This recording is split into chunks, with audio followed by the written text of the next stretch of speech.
Spring is upon us, and I'm going to be using a phone outside again.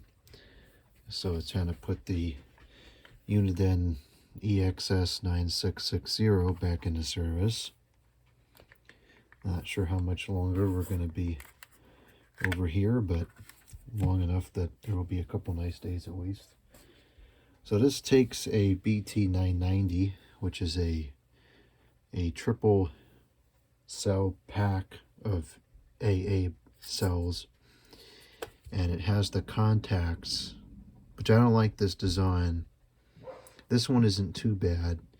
A lot of VTech phones use kind of a similar design, and it was often very inconsistent with making contact. I've never had an issue getting a good connection on this phone, but the batteries are getting harder to find and they're getting pretty expensive. So what I do is I just take a regular battery. This is a BT905, and this is a pretty high capacity nickel metal hydride battery pack, and I cut the ends off so that we just have blank leads. This is a Fluorion battery. I've used these pretty extensively, and I've found that they work pretty good. And I'm just going to make a connection here so we know that, actually we don't know which side is, it's not labeled. I'm going to have to go look at a battery and see if I can find out which side is supposed to be positive.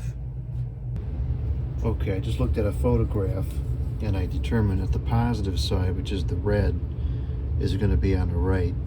I always found this is kind of confusing because if you're working with residential wiring, the high side is the black, but in this case with electronics it's usually the red. So I'm pretty sure that this battery is charged up, but in theory it should sit on there like that and it's working. So what we're going to do now, what I had done last year, and it worked fine through the whole season, was I just hooked this through like this, and then I took a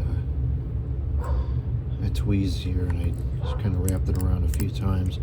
You know, this isn't great, but I think for the options available and the cost of a new battery, I think this is fine.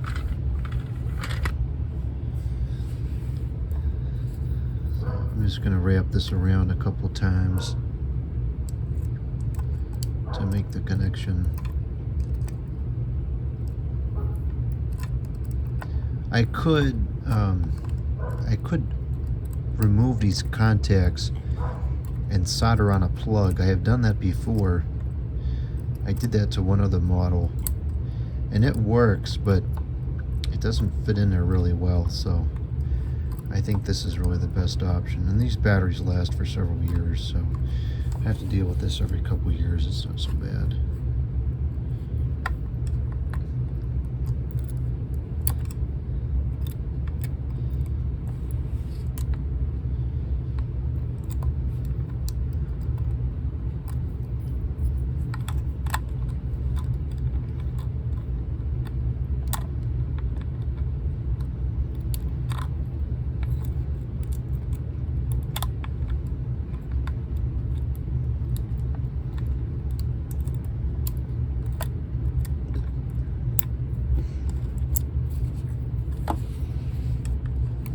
So that's on there pretty good now, and then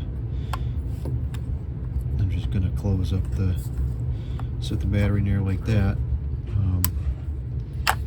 Let's see here, let's pull that kind of out like that, and then put the battery cover back on, and we're ready to go. The base isn't plugged in, so it's not going to get a connection, but it clearly is working.